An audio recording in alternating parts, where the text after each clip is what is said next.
महाराष्ट्र और हरियाणा विधानसभा चुनाव में बीजेपी की बड़ी जीत के बाद सरकार बनने की कवायद, दिन भर बैठकों का दौर। महाराष्ट्र के लिए राजनाथ और जेपी नड्डा को बनाया गया पर्यवेक्षक, आज मुंबई जाने का कार्यक्रम। बीजेपी कोर कमेटी की बैठक, नए मुख्यमंत्री के नाम को लेकर चर्चा। महाराष्ट्र में सबसे बड़ी पार्टी बनकर उभरी बीजेपी, 288 विधानसभा सीटों में 122 सीटों पर कब्जा, 63 सीटों के साथ दूसरे नंबर पर रही शिवसेना।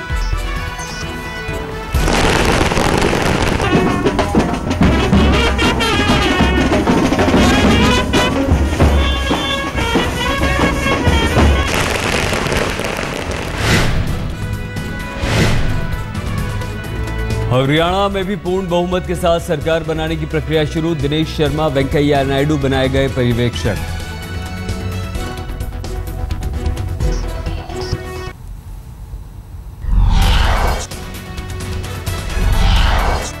महाराष्ट्र के नए मुख्यमंत्री के नाम को लेकर अटकलें तेज, आज राजनाथ सिंह की मौजूदगी में होगी विधायक दल की बैठक। मुख्यमंत्री पद के लिए सबसे चर्चित नाम महाराष्ट्र बीजेपी के अध्यक्ष देवेंद्र फडणवीस का, इन्हें संघ का समर्थन भी हासिल।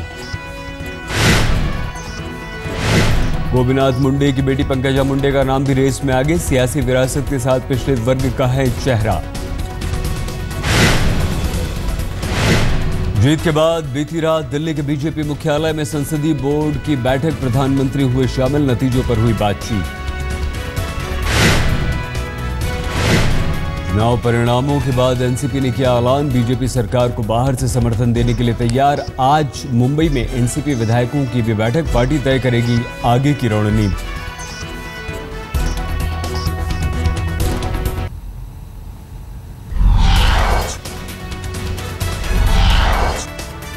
बीजेपी की सहयोगी आरपीआई के प्रमुख रामदास अठावले ने कहा, एनसीपी का समर्थन लेना ठीक नहीं, शिवसेना को साथ लाने की होगी पहल। एनसीपी के साथ बिल्कुल गठबंधन नहीं हो सकता है। मतलब मैं ये कोशिश करूंगा कि भाई बीजेपी और एनसीपी इकट्ठ आने से बीजेपी की इमेज खराब हो जाएगी। नरेंद्र मोदी और बीजेपी ने सबसे ज्यादा अटैक किया था एनसीपी पर। महाराष्ट्र चुनाव नतीजों पर सामना में शिवसेना की प्रतिक्रिया, अकेले दम पर बेहद सम्मानजनक आंकड़ा। सामना में शिवसेना ने लिखा, पीएम पूरी तरह सरकार ने लगा दी थी अपनी ताकत, शेर की तरह किया मुकाबला। गठबंधन टूटने को लेकर सामना में जिक्र, बीजेपी के साथ साथ कांग्रेस एनसीपी को बड़ा फायदा, गठबंधन होता तो 25 तक नहीं पहुंच पाती कांग्रेस प्रत्याशी और एनसीपी।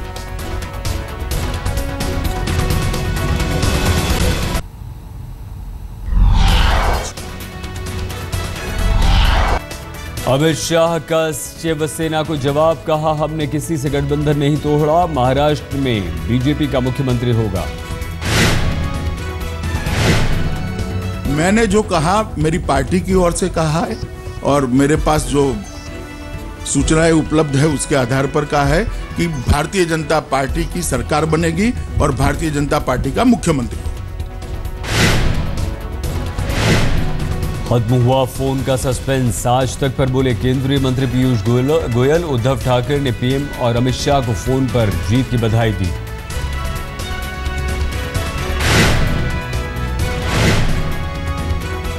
गोयल ने कहा, उद्धव पहले फोन पर बधाई दी और बाद में बीजेपी ने भी शिवसेना को जीत की बधाई देकर शिष्टाचार निभाया। संसदीय बोर्ड में से किसी ने भी कोई फोन कॉल नहीं किया है। संसदीय बोर्ड की बैठक में किसी ने भी फोन कॉल उनको नहीं किया है।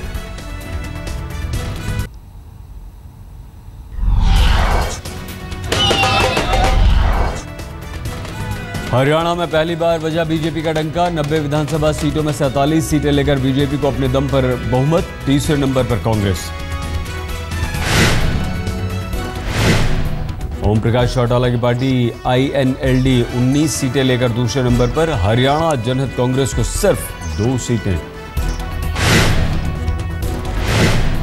भूपेंद्र सिंह हुड्डा ने स्वीकार की हार, राज्यपाल से मिलकर सौंपा इस्तीफा। हरियाणा में भी मुख्यमंत्री के नाम को लेकर चर्चा तेज। सबसे पहला नाम मनोहर लाल खट्टर का बीजेपी अध्यक्ष ने आज दिल्ली मिलने के लिए बुलाया। मुख्यमंत्री की दौड़ में दूसरा नाम कैप्टन अभिमन्यु का। कैप्टन अभिमन्यु माने जाते हैं लोकप्रिय जाट नेता।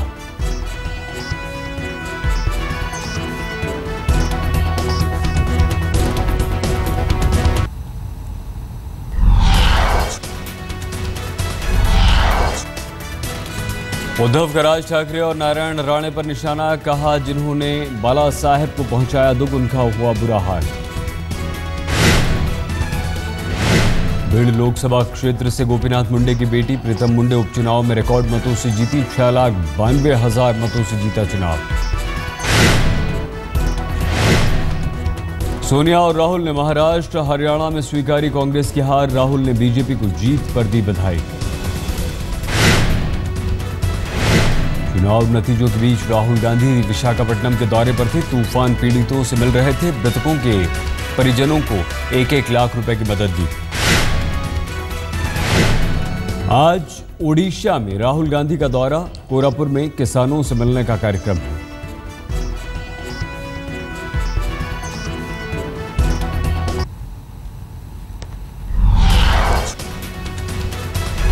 वर्धमान धमाके की जांच में जुटी एनआईए और सीआईडी के साथ मिलकर बिल्डिंग की तलाशी ली। 3 बेड, 9 ट्रंक, कंप्यूटर, 2 बड़े बैग, कई सामान जब्त। दिल्ली के धौला कुआं गैंगरेप केस में आज सजा सुनाई गई अदालत। 5 आरोपी ठहराए गए दोषी। 2010 की घटना। दिल्ली के मयूर विहार इलाके के एक शख्स पर सरेआम फायरिंग। 2 देसी तमंचे, जिंदा कारतूस बरामद। पुलिस ने 3 बदमाशों को पकड़ा। दिल्ली के उत्तम नगर इलाके में 2 सिपाहियों पर भीड़ ने किया हमला। दोनों गंभीर रूप से घायल। शराब पीते लोगों से कर रहे थे पूछताछ। दिल्ली के जाखिर नगर में मिली प्रॉपर्टी डीलर की लाश। सिर के पिछले हिस्से पर चोट के निशान।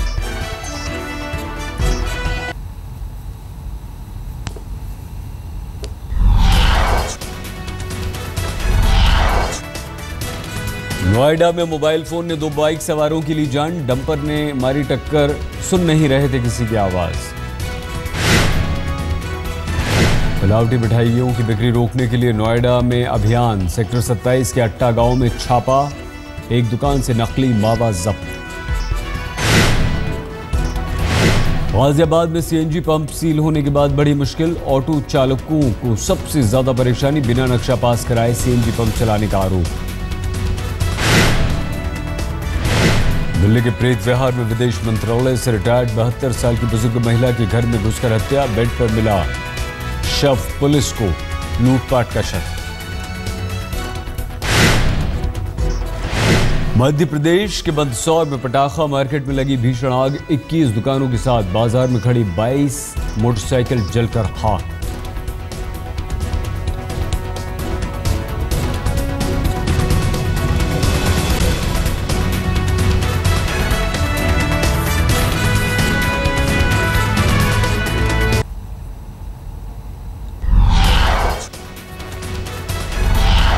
पश्चिम बंगाल के नादिया में ऑस्ट्रेलिया के एक शख्स पर लगा बलात्कार का आरोप। अदालत ने 14 दिन की हिरासत में भेजा।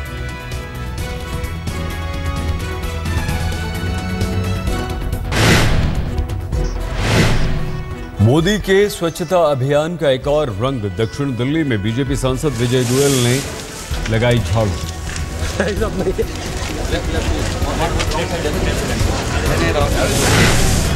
बहुत अच्छा लगता है और फैशन की वर्ल्ड से तो वो खुद ब्यूटी होती है और ये बाहर की सुंदरता है। अब जब रोड सुंदर होगी तो हमारे पास मेहमान बाहर से आएंगे, देश से।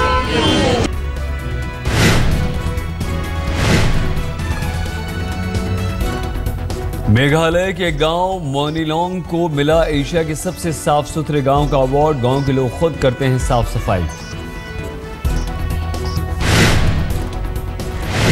दिल्ली के वसंत कुंज में राष्ट्रीय स्तर के कुश्ती मुकाबले का आयोजन। अभिनेत्री महिमा चौधरी मौजूद रहीं।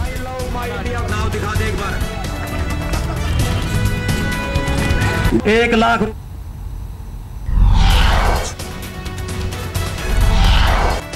शिमला में 4 दिन का शास्त्रीय नृत्य समारोह संपन्न, संगीत नाटक अकादमी करता है आयोजन।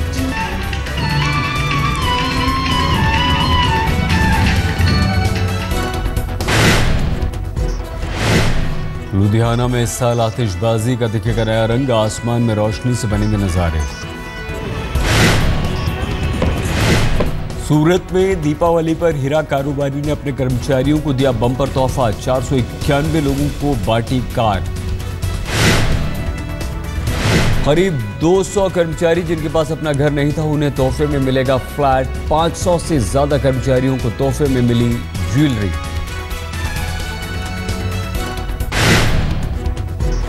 ये मेहनत की वजह से हमारा स्टेटस इतना बड़ा है, इसलिए हम लोगों ने नक्की किया कि ये एरिया में कौन कौन आता है, तो 1 साल से पुराना और जो सबसे स्किल वर्क था हमारा प्रोग्राम में से ढूंढकर निकाला स्किल कौन था, तो ये 1200 लोग निकला।